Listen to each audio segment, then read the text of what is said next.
nanamafy ny lefitry ny lehibe ny fokotany ao Manjarisoa ramatoa Ratiarson Clara fa misy tokoa ny fitakiana vola tao amin'ireo olona tonga mijery ny fahitalavitra natokana ho an'ny fokon'olona ao amin'ny fokotany fa indrindra rehefa fotoana isian'ny baolina kitra.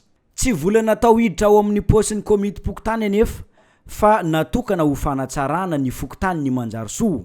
Izay no antony akana vola amin'ireo olona rehetra zay tonga mijery fahitalavitra zay natokana ho an'ny fokon'olona eny amin'ny fokotany ny Manjarisoa io. De momba le fidira hoe fakana vola sy ny tariny zany tsy hoe maka vola ho atao inona akory ny fokotany fa taloha izy io tsy nakana vola.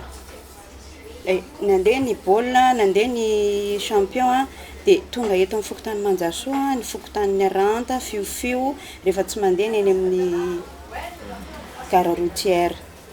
De rehefa mandeha moa ny baolina de rehefa tonga ny mi-temps de nenay eto amin'ny fokotany Manjarisoa moa ny essentiel aminay eto le fahadiovana. Nefa rehefa tonga le fialan-tsasatra amin'ny baolina de mivoaka daholo rehetrarehetra de manao maloto eraky ny canal sy ny voditran'olona rehetrarehetra.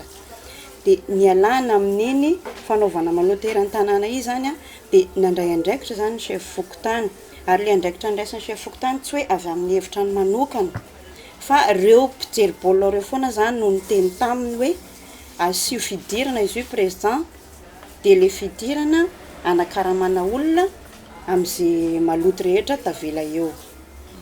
Zay ny mahakasika an'le fidirana fa tsy hoe ho alain'ny chef fokotany na ho alain'ny adjointe zany le vola fa anakaramana olona hanadio ny grande salle sy izay loto rehetra apetraka an'izay mpijery baolina eo. Raikitra le fidirana reo ara tamin'izay fotoana zay ny teny hoe asio fidirana 500 fa rehefa nivory ny chef secteur sy ny président fokotany de niteny ny chef secteur lafo loatra le 500 fa ataovy 200 mba ho fandraisana anjara an'izay mpijery baolina rehetrarehetra eo. Miteraka fahasorenana amin'ireo olona sasany eny anivon'ny fokotany ny Manjarisoa ihany koa ny fijerena fahitalavitra natokana ho an'ny fokon'olona eny amin'ny fokotany rehefa alina ny andro fa indrindra rehefa fotoana ny baolina kitra.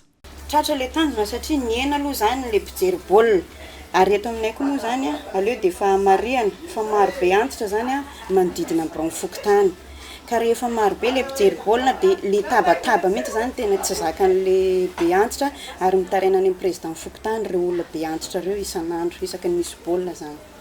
De nohon'izay zany nasiana vidim-pidirana le 200 de mba niena le mpijery baolina, niena ny mpanao maloto tsisy mpanao maloto tsony, niena koa le tabataba.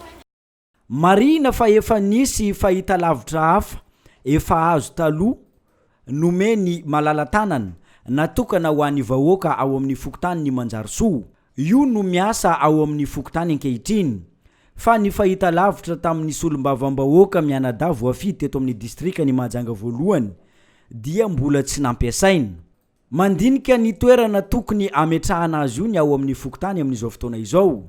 Ho iatrany ny fanazavan'ny lefitry ny lehibe ny fokotany ny Manjarisoa ramatoa Ratiarson Clara. Ho avy tsy ho ela ny fivoriam-pokon'olona andiniana an'izay toerana asiana ny fahitalavitra avy tamin'ny solombavam-bahoaka mianadahy voafidy teto amin'ny distrika ny Mahajanga voalohany izay.